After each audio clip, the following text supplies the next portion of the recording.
Billy Graham, America's pastor, has died. The world's best-known evangelist, the Reverend Billy Graham, died Wednesday. He was 99. From the gangly 16-year-old baseball-loving teen who found Christ at a tent revival, Graham went on to become an international media darling, a preacher to a dozen presidents and the voice of solace in times of national heartbreak. He was America's pastor.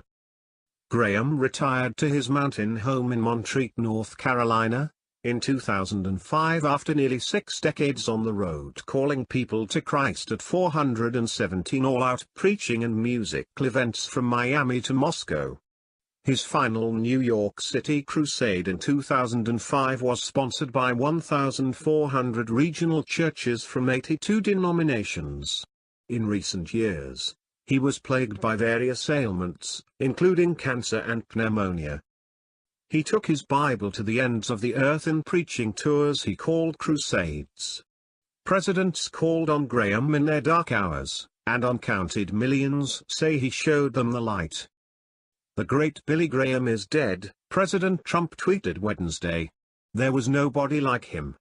He will be missed by Christians and all religions. A very special man." Family Research Council President Tony Perkins, noting Graham's humble beginnings, said that because he yielded himself to God, he was used to accomplish the extraordinary, forever impacting the lives of countless people. On the National Day of Prayer and Remembrance following the 9/11 attacks, Graham spoke of the mystery of iniquity and evil, of the lesson of our need for each other and, ultimately, of hope. "He was so real.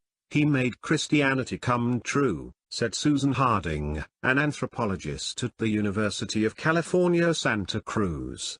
"He was homespun, historical and newsworthy all at once. He could span the times from Christ to today, from the globe to you, all in one sentence."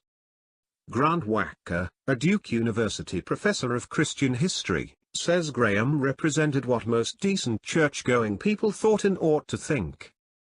His reputation was untouched by sex or financial scandals. When anti-Semitic comments came to light as transcripts of conversations with Richard Nixon surfaced, Graham was promptly and deeply apologetic. He never built a megachurch, set up a relief agency, launched a political lobby or ran for office.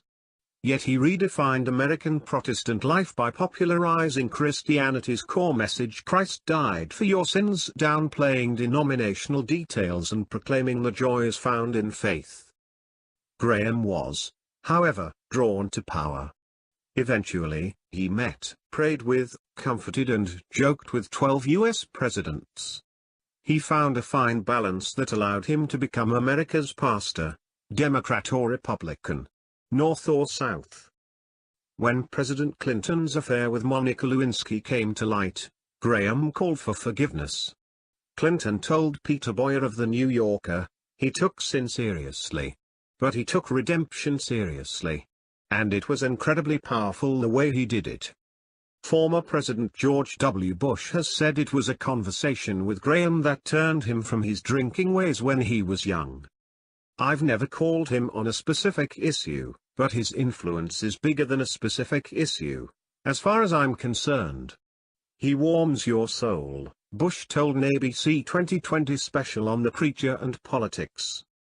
Graham emphasized the joy to be found in belief, in contrast to evangelists such as Jerry Falwell and Pate Robertson, who routinely issued glowering condemnations of politicians or blamed natural disasters on modern culture.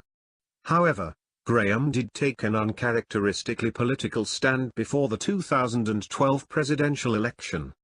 He authorized full-page ads in major newspapers in October urging people to vote for politicians who opposed same-sex marriage on biblical principles.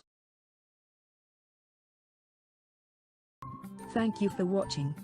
Please subscribe to us on YouTube. If you like, donate to us, visit home on the page PayPal.